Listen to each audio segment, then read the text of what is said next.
Hey everyone, welcome back to Corporate Dakota.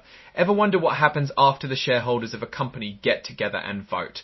Today we're diving into a report that's like the minutes of a shareholder meeting, but way more formal and legally binding. You could say it's the corporate equivalent of finding out who won the office election, but with much bigger stakes. If you appreciate getting straight insights from corporate documents, make sure you're subscribed. We also have a Discord community linked in the description below where you can discuss those filings with others. Today we are looking at a report from Chord Energy Corporation, filed on April 30, 2025. This report is required when certain important events happen, like a shareholder meeting where big decisions are made. It tells us what was voted on and what the results were. Think of it as the official record of what the owners of the company decided. So what exactly went down at Chord Energy's annual meeting?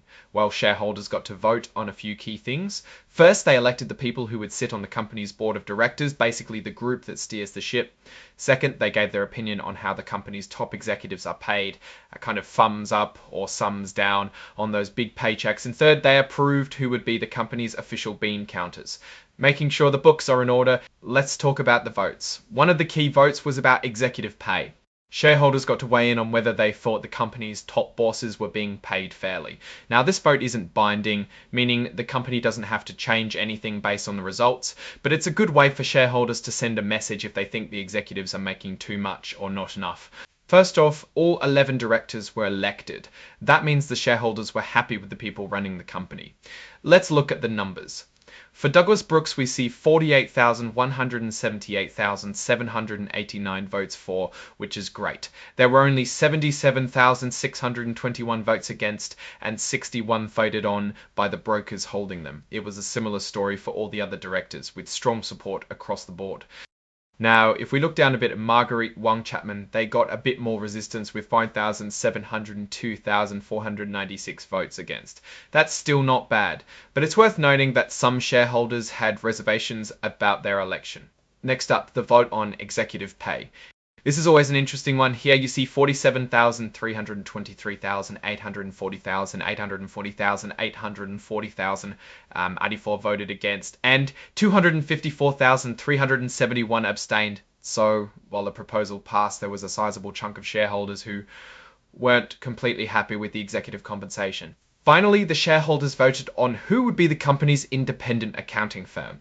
This is important because these are the people who check the company's financial statements to make sure everything is accurate. Shareholders overwhelmingly approved PricewaterhouseCoopers LLP. The vote was 52,020 in favour with only 287,058 against and 111,006 abstaining. This shows that shareholders have confidence in the company's choice of auditor. This part just lists some extra documents related to the report, including one that helps computers read the data more easily. It's not super exciting, but it's important for making sure the information is accessible. Now, what does all this mean for Chord Energy? Well, the strong support for the directors and the accounting firm suggests that shareholders are generally happy with the company's leadership and financial oversight. However, the significant number of votes against executive pay shows there's some concern about whether the top bosses are being paid too much. This could be a sign that the company needs to address these concerns to keep shareholders on board. Looking at the bigger picture, Chord Energy seems to be in a pretty good spot. They've got the backing of their shareholders and they're making sure their books are being checked by a reputable firm, but they need to pay attention to those concerns about executive pay. If enough shareholders get upset, it could cause problems down the road.